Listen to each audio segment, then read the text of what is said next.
Superfast અંદાજમાં। દેશભરમાં હનુમાન જયંતીની ઉજવણી વહેલી સવારથી જ મંદિરોમાં ભક્તોની ભારે ભીડ।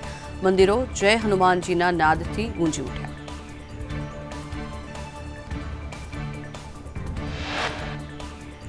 હનુમાન જયંતીને લઈને જબલપુરમાં હનુમાનજીને 1100 કિલોનો લાડુ ધરાવવામાં આવ્યો। મંદિરોમાં હનુમાન ચાલીસા અને સુંદરકાંડના પાઠનું આયોજન। ઠેર ઠેર શોભાયાત્રાનું પણ આયોજન કરવામાં આવ્યું। શોભાયાત્રામાં અનિચ્છનીય બનાવ ન બને તે માટે સતર્કતા। રાજ્યમાં ગરમીથી મોટી રાહત। મોટાભાગના શહેરોમાં તાપમાનમાં ઘટાડો નોંધાયો। પવનની દિશા બદલાતા તાપમાન ઘટ્યું। રાજ્યમાં 2 દિવસ બાદ તાપમાન ઉચકાવવાની આગાહી। અમદાવાદ, કંડલા અને અમરેલીમાં 39 ડિગ્રી તાપમાન નોંધાયું। અમેરિકાની નાગરિકતા મેળવવામાં ભારતીયો બીજા ક્રમે। 2022માં 65,960 ભારતીયો અમેરિકાના નાગરિક બન્યા। અમેરિકાના તાજા સંસદીય રિપોર્ટમાં આ વિગતો સામે આવી। 2022માં કુલ 9.69 લાખ લોકો અમેરિકાના નાગરિક બન્યા હતા। પ્રથમ ક્રમે મેક્સિકોના 1.28 લાખ લોકો અમેરિકાના નાગરિક બન્યા। મેક્સિકો બાદ બીજા ક્રમે ભારત અને ત્રીજા ક્રમે ફિલિપાઇન્સ। અમેરિકામાં ભારતીય મૂળના નાગરિકોની સંખ્યા 28.31 લાખ। અમેરિકામાં સૌથી વધુ વિદેશી મૂળના નાગરિકોમાં મેક્સિકન્સ અને અમેરિકામાં મેક્સિકન્સ નાગરિકોની સંખ્યા 1.6 કરોડ।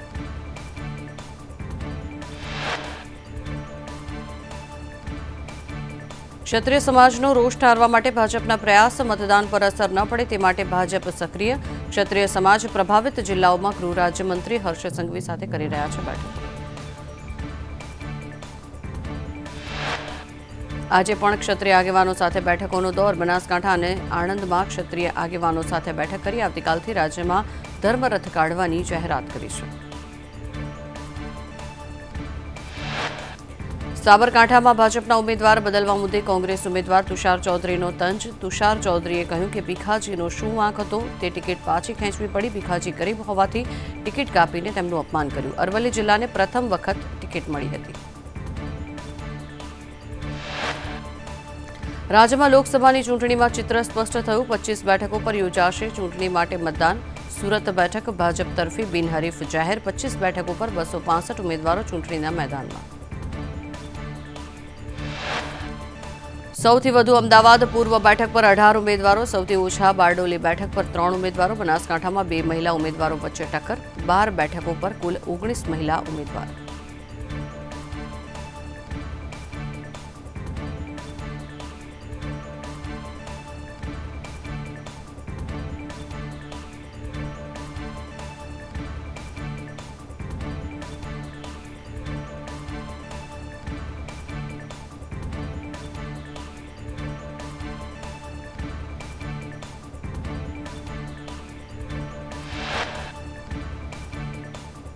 સુરતથી ભાજપના ઉમેદવાર મુકેશ દલાલ બિનહરીફ થતા સી આર પાટીલે શુભકામનાઓ પાઠવી। પાટીલે એક્સ પોસ્ટમાં લખ્યું કે પીએમ મોદીને સુરતે પહેલું કમળ અર્પણ કર્યું છે। મુકેશ દલાલને બિનહરીફ ચૂંટાવા બદલ અભિનંદન। સુરત મામલે રાહુલ ગાંધીએ સોશિયલ મીડિયા પર પોસ્ટમાં લખ્યું કે ચૂંટણી સંવિધાનની રક્ષાની છે। સુરતનો મામલો સંવિધાનને ખતમ કરવાનું પગલું। દિલ્હીમાં કોંગ્રેસના પ્રતિનિધિ મંડળે ચૂંટણી પંચની મુલાકાત કરી 17 જેટલી ફરિયાદ કરી। કોંગ્રેસના નેતા અભિષેક મનુ સિંઘવીએ કહ્યું કે અમે સુરતની ચૂંટણી સ્થગિત કરવાની પણ ચૂંટણી પંચ સમક્ષ માંગ કરી છે। તો અભિષેક મનુ સિંઘવીએ કહ્યું કે પીએમ મોદીએ એક સમુદાયના નામ સાથે વિવરણ આપ્યું છે જેમાં કહેવાયું છે કે એક સમુદાય સંસાધન પડાવી લેશે। આ નિવેદન મુદ્દે અમે ચૂંટણી પંચમાં ફરિયાદ કરી છે। ચૂંટણી પંચે આ નિવેદન મુદ્દે કાર્યવાહી કરવી જોઈએ। સુરતથી ભાજપના બિનહરીફ થવા મુદ્દે કોંગ્રેસ પ્રવક્તા મનીષ દોશીએ આક્ષેપો કર્યા। ભાજપની સ્ક્રિપ્ટ મુજબ સુરતમાં કામ થયું છે। ઉમેદવારોના ફોર્મ પરત ખેંચવામાં આવ્યા છે। મતદારોથી ભાજપ ભાગી રહી છે। કોંગ્રેસે આક્ષેપ કર્યો છે કે ઉમેદવારના સગા બનેવીને ગાયબ કરાયા છે। કોંગ્રેસના ઉમેદવારને પોલીસે યોગ્ય સુરક્ષા ન આપી। ચૂંટણી પંચના નિયમ મુજબ કોંગ્રેસે ફોર્મ ભર્યું હતું। કોંગ્રેસના આક્ષેપ મુદ્દે ભાજપના નેતા યમલ વ્યાસે કહ્યું કે ભાજપ લોકશાહીમાં માનતો પક્ષ છે। અમે ઈચ્છીએ છીએ કે ચૂંટણીઓ થાય। ભાજપ હવે તમામ 25 બેઠકો પર જોર લગાડશે। યમલ વ્યાસે કહ્યું કે કોંગ્રેસ પક્ષ પોતાની હતાશાથી આવી વાતો કરે છે। અમે બધી બેઠકો પર કામ કરવા માટે સજ્જ છીએ। ઉમેદવારને જીતાડવા અમે પ્રયાસ કરીએ છીએ। ભાજપ પોતાની રીતે કામ કરે છે।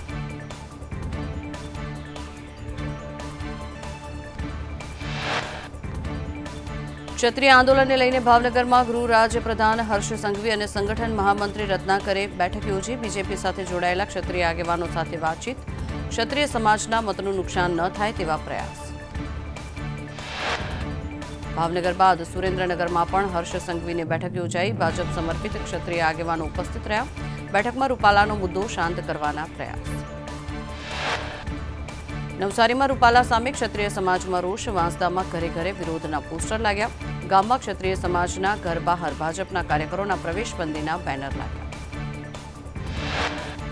ભાવનગરમાં ક્ષત્રિય સમાજનો વિરોધ યથાવત. ગારિયાધારમાં ક્ષત્રિય યુવકોએ ભાજપના ચૂંટણી પ્રચારનો વિરોધ કર્યો. કાળા વાવટા ફરકાવીને વિરોધ કરતા ક્ષત્રિયોની પોલીસે અટકાયત કરી. મહીસાગરમાં રૂપાલા સામે ક્ષત્રિયોમાં રોષ યથાવત. ક્ષત્રિય સમાજની મહિલાઓના એક દિવસના પ્રતિક ઉપવાસ. મહીસાગર જિલ્લામાં ક્ષત્રિય સમાજ હવે ભાજપની વિરુદ્ધમાં. ચૂથાના મુવાડા ગામે ક્ષત્રાણીઓના પ્રતિક ઉપવાસ શરૂ. જામનગરમાં રાજપૂત સમાજની મહિલાઓના રૂપાલાના વિરોધને લઈને ઉપવાસ. ક્ષત્રિયોએ રૂપાલા નહીં પરંતુ ભાજપને હટાવવા માટે સૂત્રોચ્ચાર કર્યા. ક્ષત્રિય સમાજમાં આંતરિક વિખવાદ વકર્યો. પીટી જાડેજાએ જૌહરની જાહેરાતને લઈને કહ્યું કે જૌહરની જાહેરાત ક્ષત્રિય બહેનોની અંગત વિષય છે. સમાજના આગેવાનોએ જૌહર કરવાનું કહ્યું ન હતું. પીટી જાડેજાના નિવેદનથી ક્ષત્રિયોમાં વિવાદ વકર્યો. પીટી જાડેજા પર આંદોલનકારી ગીતાબાના આક્ષેપ. ગીતાબાએ કહ્યું કે કેસરિયા કરવાનું કહેનારા જ આંદોલનને ઢીલું પાડે છે. આંદોલન પાર્ટ 2 ને લઈને ભુજમાં બેઠક મળશે. ક્ષત્રિય સમાજ રાજકોટના 18 વોર્ડમાં કાર્યાલય ખોલશે. માત્ર રાજકોટ નહીં ગુજરાતમાં પણ કાર્યાલયો બનશે. તમામ વોર્ડ, તાલુકા અને ગામોમાં ધર્મરથ ફરશે. રાજકોટમાં 24 તારીખથી શરૂ થશે ધર્મરથ યાત્રા. પીટી જાડેજાએ કહ્યું કે ક્ષત્રિય મહિલાઓએ ઉપવાસ શરૂ કર્યા છે. જાડેજાએ કહ્યું કે આ લડાઈ અમારું ધર્મયુદ્ધ છે. બહેનો દીકરીઓનું અપમાન જરાય સહન ન કરી શકાય. ગુજરાતમાં દરેક સ્થળે ક્ષત્રિયોનો સ્વયંભૂ રોષ છે. લોકસભા ચૂંટણી પહેલા પાટણના હારીજના ભાજપ યુવા ઉપપ્રમુખ વિક્રમસિંહ ચૌહાણે રાજીનામું ધરી દીધા. રાજકીય ગરમાવો. રૂપાલાના વિવાદિત નિવેદનને લઈને ક્ષત્રિય સમાજના સમર્થનમાં રાજીનામું આપ્યું.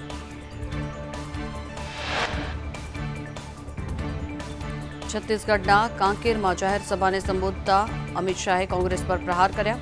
શાહે કહ્યું કે કોંગ્રેસને તાજેતરમાં જ મરચા લાગ્યા છે. વડાપ્રધાન મોદીએ મેનિફેસ્ટોમાં દરેકની સંપત્તિનો સર્વે કરવા કહ્યું છે.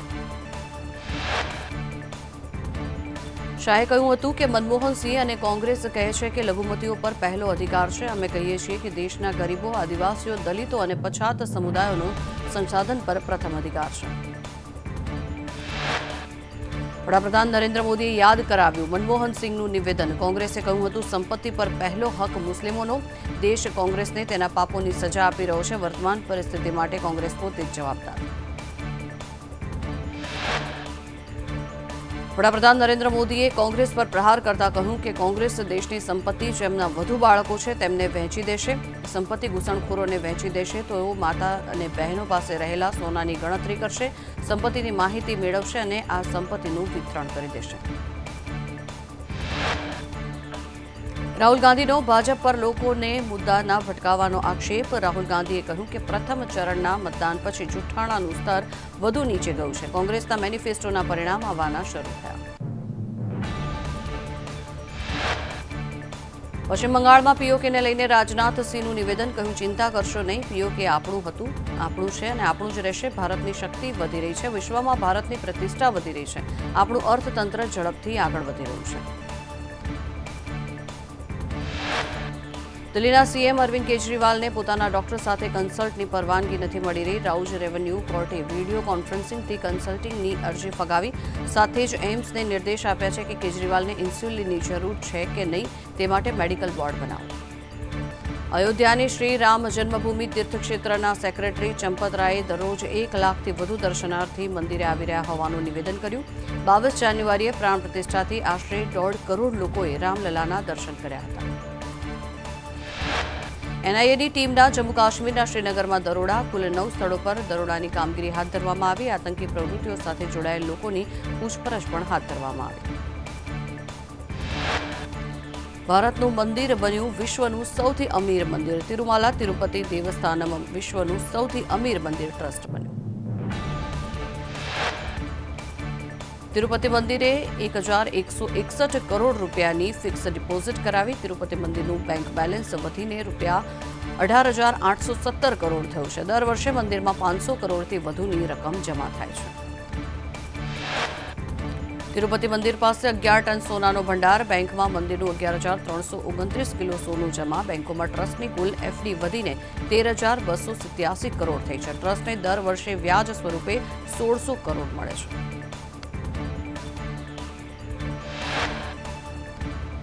ગઢડા ગોપીનાથજી મંદિરમાં ટેમ્પલ બોર્ડની ચૂંટણીમાં દેવપક્ષનો વિજય. તમામ બેઠકો પર દેવપક્ષનો ભવ્ય વિજય થયો. સાધુ પાર્ષદ ગૃહસ્થ વિભાગની તમામ બેઠકો પર જીત થઈ. ગૃહસ્થ બેઠક પર દેવપક્ષના જનક પટેલ, સાધુ બેઠક પર શાસ્ત્રી હરિજીવન સ્વામી અને પાર્ષદ બેઠક પર પોપટ ભગતની જીત થઈ છે. બ્રહ્મચારી બેઠક પહેલા જ બિનહરીફ થઈ હતી. જૂનાગઢના ઝાંઝરડા, સુખપુર અને જોશીપરાના ખેડૂતોમાં ટીપી સ્કીમને લઈને ઉગ્ર વિરોધ. ભારતીય કિસાન સંઘે ખેડૂતોની રજૂઆત યોગ્ય રીતે સરકાર સમક્ષ ન કરતા અધિકારીઓ પર સીબીઆઈ તપાસની માંગને લઈને કલેક્ટરને આવેદનપત્ર આપવામાં આવ્યું. જૂનાગઢ ભવનાથના ગિરનાર પર્વત વિસ્તારમાં પ્લાસ્ટિક પર પ્રતિબંધના નિયમને કડક બનાવવા માટે કવાયત હાથ ધરવામાં આવી. મહાનગરપાલિકા અને વહીવટીતંત્રના સંયુક્ત ઉપક્રમે અશોકના શિલાલેખ નજીક ચેકપોસ્ટ શરૂ કરાઈ. અંબાજીમાં ચૈત્રી સુદ ચૌદસના દિવસે ભક્તોનો ધસારો. મા અંબાના દર્શન કરવા માટે શ્રદ્ધાળુઓ ઉમટી પડ્યા. અંબાજી મંદિર પરિસર જય અંબેના નાદથી ગુંજી ઉઠ્યું. હનુમાન જયંતિના પર્વને લઈને અમદાવાદમાં ભવ્ય શોભાયાત્રાઓ નીકળી. શોભાયાત્રામાં અયોધ્યા રામ મંદિરની થીમે આકર્ષણ જમાવ્યું. કેમ્પ હનુમાનથી વાસણામાં વાયુદેવ મંદિર સુધી નીકળી શોભાયાત્રા. અમદાવાદના રિવરફ્રન્ટ ખાતે દીક્ષા સમારોહ યોજાયો. પહેલીવાર 35 મુમુક્ષુએ એક સાથે દીક્ષા લીધી. 11 વર્ષથી લઈને 56 વર્ષના લોકોએ સંયમનો માર્ગ અપનાવ્યો. દાહોદમાં માલગાડીના ડબ્બા છૂટા પડતા રેલવે વિભાગની ગંભીર બેદરકારી સામે આવી. પાણીયા નજીક માલગાડીના ડબ્બા છૂટા પડ્યા હતા.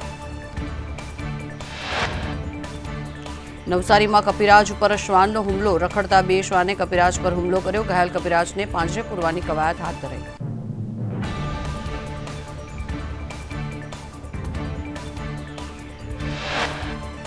મુંબઈની કંપની સાથે છેતરપિંડી કરનાર મહાઠગ સુરતથી ઝડપી પાડવામાં આવ્યો. 1.84 કરોડની ઠગાઈ કરનાર કતારગામના જ્વેલર્સની ધરપકડ.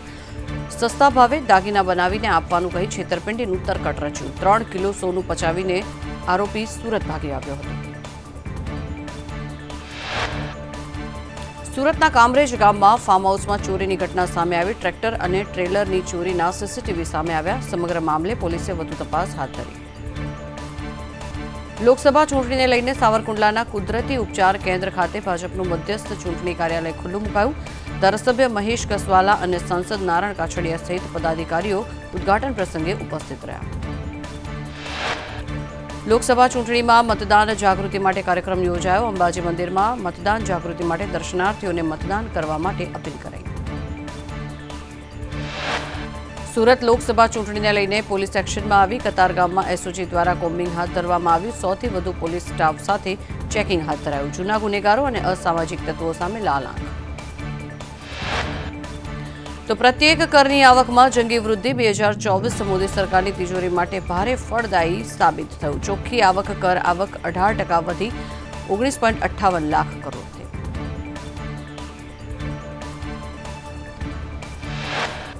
વડોદરાના પૂર્વ વિસ્તારમાં આજે પાણીકાપથી 3 લાખ લોકોને અસર થશે. ચંપાલીપુરા કારની અડફેટે એક એરવાલ તૂટ્યો. એરવાલ તૂટતા આજે રિપેરિંગની કામગીરી હાથ ધરવામાં આવશે. સુરેન્દ્રનગરથી ચોટીલા સુધી 100થી વધુ કેમ્પ લાગ્યા. યાત્રિકોને રસ્તામાં કોઈપણ પ્રકારની અગવડ ન પડે તે માટે તમામ વ્યવસ્થા કરાઈ. ડીજેના તાલે ભક્તો ગરબે ઘૂમતા માના શરણે પહોંચે છે. સુરેન્દ્રનગર ક્રિકેટ એસોસિએશને અંડર-16 અને અંડર-19 માટે ટીમનું સિલેક્શન કર્યું. સિલેક્શનમાં 100થી વધુ ભાવીઓએ ભાગ લીધો હતો. કુલ 44 ખેલાડીઓને પસંદ કરવામાં આવ્યા. મહેસાણામાં બિલ્ડર જિગ્નેશ પરમાર અને પ્રકાશ વર્મા સામે ફરિયાદ. લોન હોવા છતાં પણ પ્લોટ પર ફ્લેટ બનાવીને લોકોને વેચ્યા. ફાઇનાન્સ કંપનીએ ફ્લેટ ખાલી કરવા માટે નોટિસ આપી.